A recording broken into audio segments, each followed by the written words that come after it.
Hey friends, welcome to Poplar Spring Farm. I want to show y'all a couple tips that we use that help us keep the weeds out of the strawberries so that by the third year of growing them, the beds really are weed free. The strawberries are really coming in. I don't know how well you can see them. But they're under there. We've got lots and lots of them coming in. The girls keep picking. And after they pick, I come down here and weed, and I find lots to eat, even after they've picked. I want to show you a couple things about the strawberries. And look at all these on the edge. I mean, they are just loaded. A bunch of these are still green here, but boy, they're just loaded. All right, so I should have filmed this before I started weeding. Yesterday I came out here and you see the bare spots is where I cleaned it all up. Made it look real nice, and it's easier to pick that way. On this little bed I did not weed, but just a tiny bit, so you can see there are a lot of weeds. Some tall grass, and this is after I got it all cleaned up at the beginning of the season. This many weeds have come in, especially where there's open ground and not too many plants. But over here, where there's more plants, there are much fewer weeds, especially where it's thick. And that is something I want to show you. I'm going to show you a couple of our beds that are really thick with berries and how few weeds they have. That one looks good. All right, well, the girls have moved it over, picking over here. Yay, more strawberries. Okay, this also illustrates what I'm talking about. This is just the edge of the bed where the strawberries are really spaced. And there's just so many weeds in here, which makes it hard to pick them, but it's just a lot of work to keep up with the berries when there's that many weeds. Okay, these beds, we've got two beds here that are super full of berries. And the girls already picked here, so I don't know how many ripe ones we're gonna see, but what I'm showing you is, look, no weeds. At least not many. I can find you a weed in here that is our worst kind of weed. This is a Carolina horse nettle. Ouch, it's right here, it's full of prickers. We have tons of these. So that is in here, and they actually have to be cut out with a garden knife because their roots are terrible. You can't just pull them. So it's not, 100% weed free. And there's a potato plant from potatoes we missed long before we had strawberries in here. So, and look, here's more horse nettle right there. And more right there. Okay, but generally speaking, this bed is weed free. And here's the other side of it. Lots and lots of berries, and I don't know, it looks like the girls missed some stuff here. I'm gonna have to come back through and eat some of these.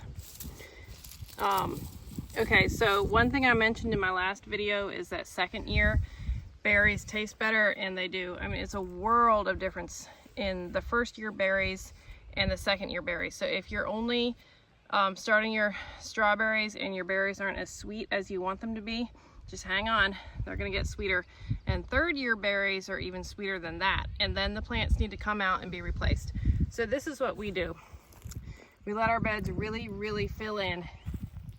This is the last year for these berries here, and we'll take the runners and we're transplanting them. But this is another third year bed. See how full it is? No weeds. Here's the berries. Girls already picked here too, but you can see, I mean, it's just, we're loaded with berries.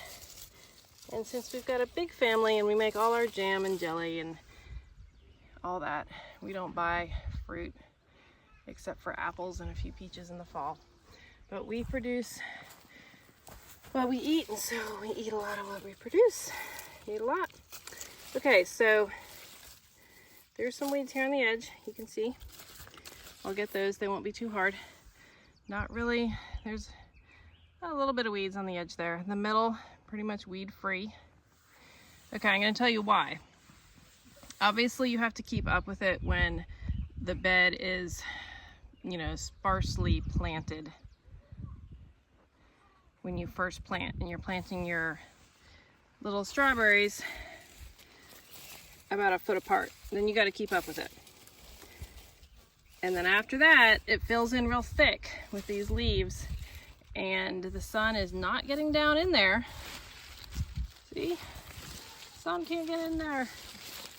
And that means no weeds are coming up in there because it is way too thick with strawberries. So that's how my mom taught me to do this with the strawberries when I was a kid. And so that's what we do. Otherwise, I can't keep up with it. Just having the berries continually spaced. So if you plant your berries, okay, I wanted to show you down here.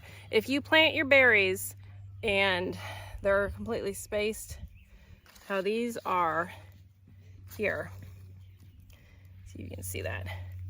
And you go ahead and keep them weeded for the first, you know, year, and then into the second year it won't be as bad. Then by the third year, when you're really getting really tasty berries, and really by the second year too. Second year, you will not have many weeds if you kept up with it the first year. Third year, that's what those beds were over there. Third year beds, basically no weeds, some around the very edge, and really, really sweet berries, and they're still producing really well.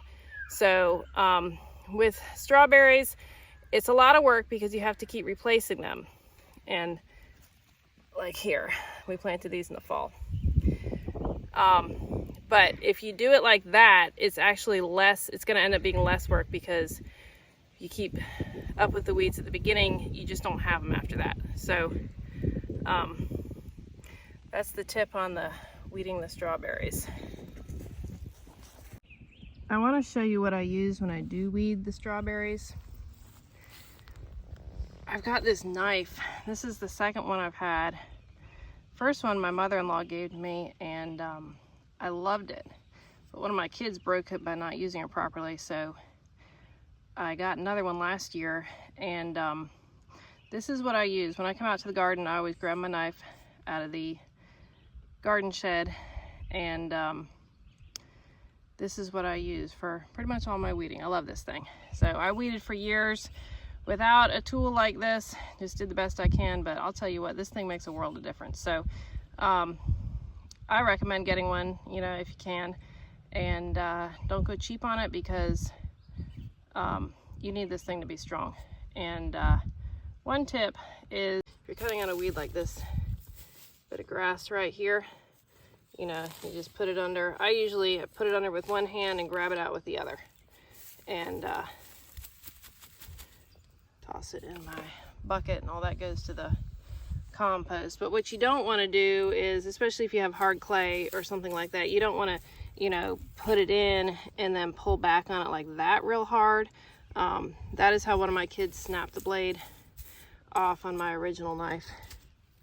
There's an earthworm that came up when I did that. Okay, so, but this, I love this tool. So this is what I use. This is over here by the peas, but that needs to be weeded too. Huh. Okay, but what I just wanted to show you was this. This is what I grab, and now that I'm 41, I treated myself to a kneeling pad. All these years I have used, you know, either just getting down on the ground, which is fine, or if I didn't want to do that, I would kneel on a 2x6, a scrap of 2x6. And my 41-year-old knees said, hey, how about a kneeling pad this year? So that's where I'm at. That's my tools that I use when I come out to the garden. And a bucket, my knife, and my kneeling pad, and I'm all set. That's That's pretty much what I need. And now I need to get to work on this bed here, get it all cleaned up.